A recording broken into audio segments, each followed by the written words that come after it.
Are you a franchisor, whether early or established, looking for tips and tricks and fresh new ideas on taking your franchise company to the next level?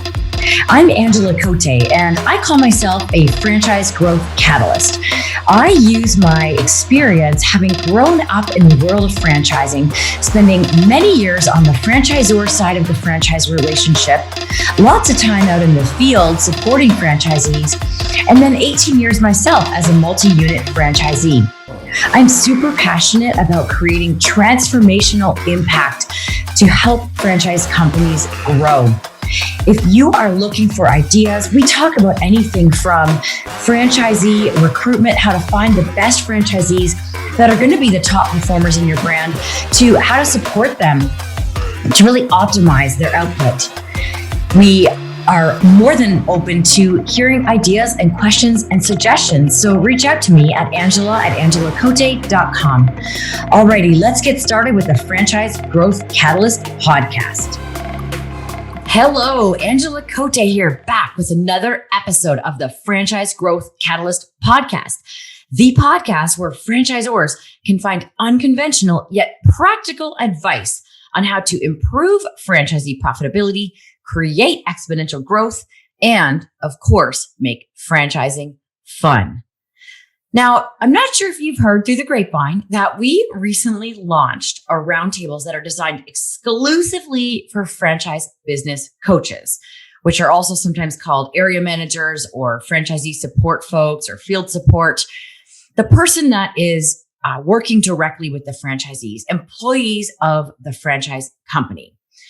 This is an area that I am super passionate about. I'm really stoked about these roundtables because I was in the shoes of a franchise business coach. And if you've been listening to my podcasts or following me on social media, you probably know that I had extra struggles because I was the female 20-year-old boss's daughter showing up to try to help these older male franchisees with, getting profitable in their business. And that included also worrying about compliance, watching, checking in on their compliance, field, site visits and that sort of thing. So it was really, an interesting and unique position to be in. And I really see to this day and age that a lot of franchise business coaches struggle because they're often so trained on the technical side, but there's often gaps on the soft skill side, as I always like to put it, or you might call it the leadership skills that it takes to create, good, trusting franchise relationships with your franchisees. And so we think there's a real opportunity here to support franchise business coaches through the roundtables that we offer. And, at this point, we've now got, this is our fifth different type of roundtable that we offer. We are having a lot of, getting a lot of great feedback about our roundtables. And we thought, why not create one specifically for franchise business coaches, which not only do I think it's one of the most difficult roles in a franchise company, but it's also one of the most important roles. So we are really excited that has launched. We've started, we've had a few sessions to date, and we have made this one a subscription model. So when you subscribe as a franchise business coach to these roundtables, you get access, of course, to the roundtables. And topics that we talk about include things like optimizing franchisee training. We've got effective and inspirational, believe it or not, inspirational field visits as a topic, how to create a culture of performance, all the things that it takes to optimize franchisee profitability by optimizing that relationship. When you are a subscriber to these roundtables, you also get access to a private Facebook group that is just for our franchise business coach community to tap into their peers when they need support or want to share wins. And it's really all about building community and feeling less alone. It's amazing how many people we hear from that say that coming to our roundtables makes, they're in this community, makes them feel less alone. So let's get rolling. Oh, before I do, I forgot to say, if you are interested in the roundtables, I don't think I mentioned the way that you can get information about that or go right to registering is on our website, angelacote.com. That's angelacote.com, and hit the Roundtables link and you'll see all the different roundtables we have there. And there's a button there to learn more. Okay, now let's get rolling and get into our topic for today. I thought in the interest of the launch of our franchise business coach roundtables, it would be fun to have a conversation about the ways that you can set the franchise relationship up for success in the onboarding process. What are some things you can do early on to ensure that the franchisee and franchisor relationship is going to be fruitful? So I'm going to give you two tips today, and each of these tips have some subpoints. So I'll try to clarify that as we go. The first tip I have for you is that it is super valuable to have a thorough conversation, I would say, during the recruitment process with the prospective franchisee about the franchisee-franchisor relationship. If not in the recruitment process, then in the early stages of the relationship building when they do sign on and you're in onboarding. So that's my first point. I'm going to give you 3 tips how to do this. The first one is to ensure that they understand what makes this a true partnership is that the number one driver of franchise company growth is profitable franchisees.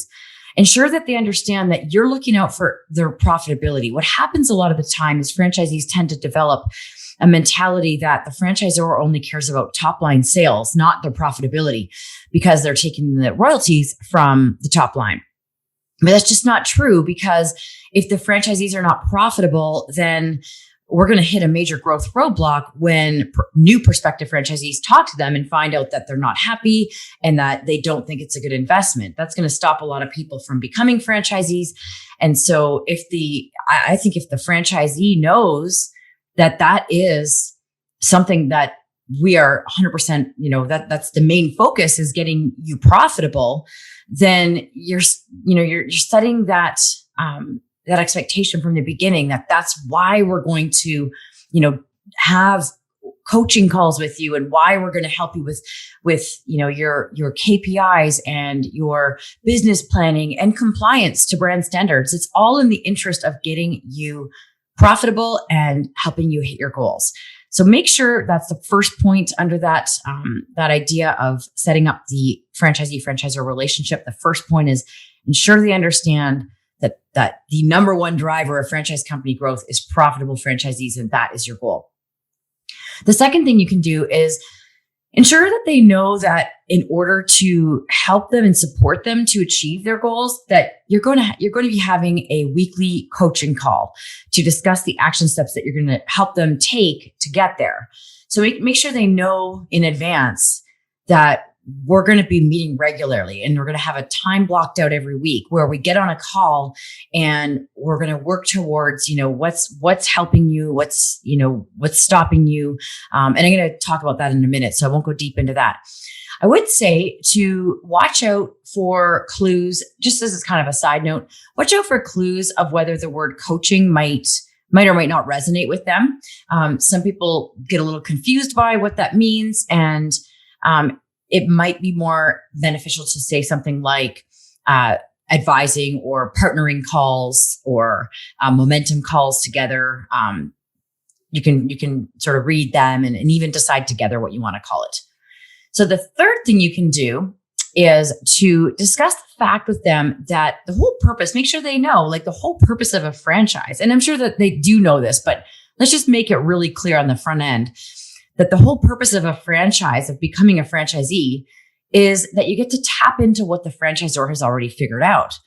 That the coaching calls are there to help you avoid all those expensive and time-consuming mistakes that have already been made by the franchisor when they first, invented this model and put in the blood, sweat, and tears to get there. So that coaching that you're going to be doing and that relationship that you're having is all about helping them avoid those mistakes. Again, we do this so that they know that this relationship is genuine and it's not about micromanaging them or, holding their feet to the fire on compliance. It's all about, helping them avoid mistakes and getting profitable. So those are the 3 things you can do to really talk about the franchisee-franchisor relationship and ensure they understand it with them. The second thing you can do to set up the franchise relationship for success early on is to understand that the first coaching session, and really all of them, but you really need to start with trust building before you get into, all the technical. The first thing I would say on how to do this, so I'm going to give you 3 things on how to build trust. The first thing is to take the time to genuinely get to know the franchisee, learn their interests, find out what motivates them. You can ask them things like, what's your favorite travel destination? I mean, if you find that out, then, when you're working with them, you can say, imagine, say they say Costa Rica, you can say, well, let's keep working the marketing because we got to get you more profitable so you can get to Costa Rica.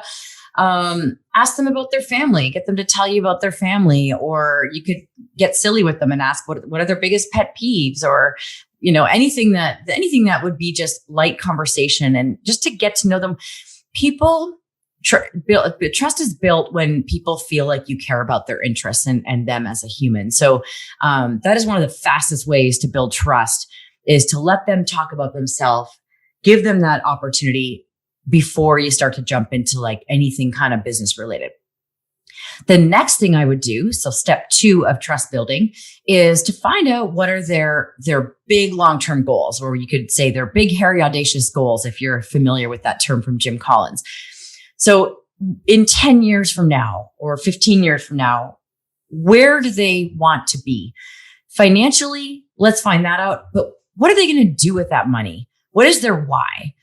When they get there, how are they going to feel?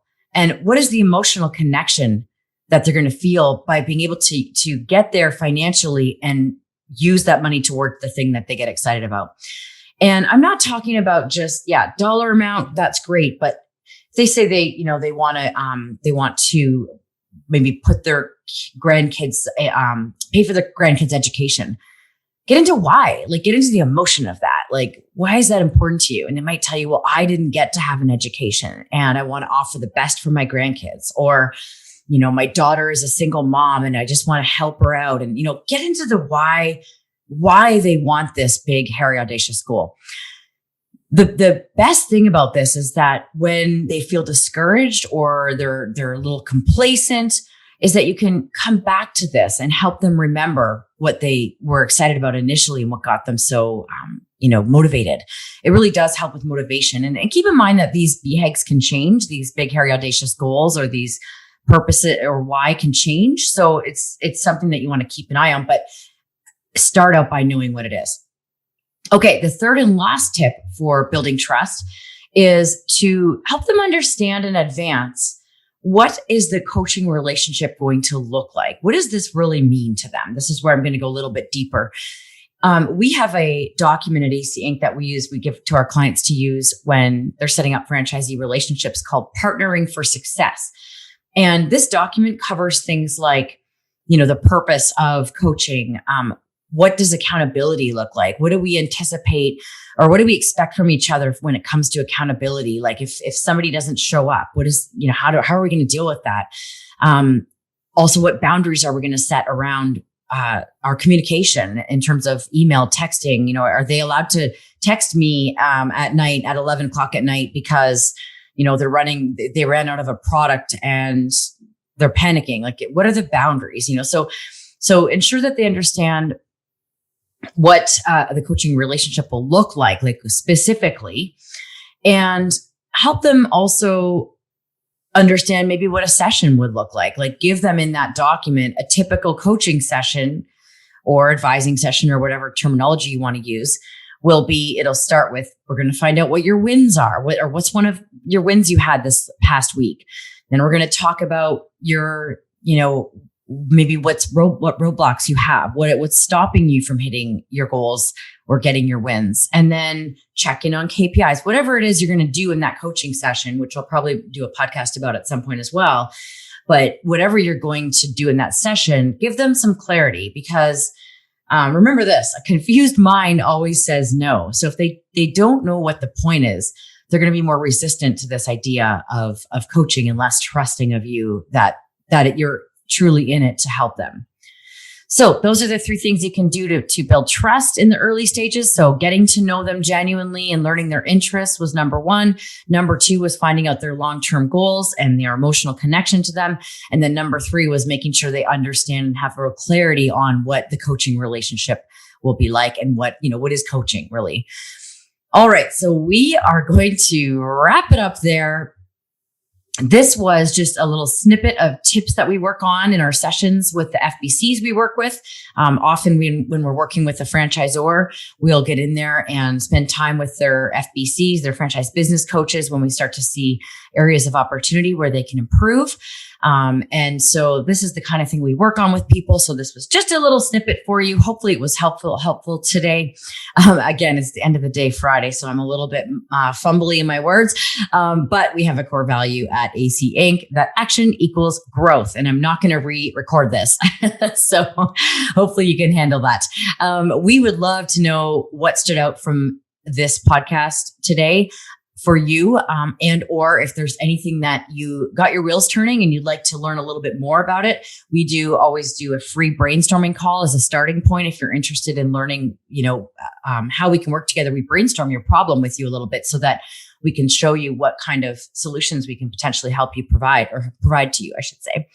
But yeah, we'd love to know. So head to the Connect page on our website and, send us feedback, comments, suggestions for further podcasts, or if you're seeing this on social media and you have a comment something that stood out for you or you'd like more information on, let us know. We love hearing from you. We love providing valuable content for you that really helps you break through those barriers and experience transformational growth. Because who doesn't want that, right? Well, on the note of transformational growth, go be awesome.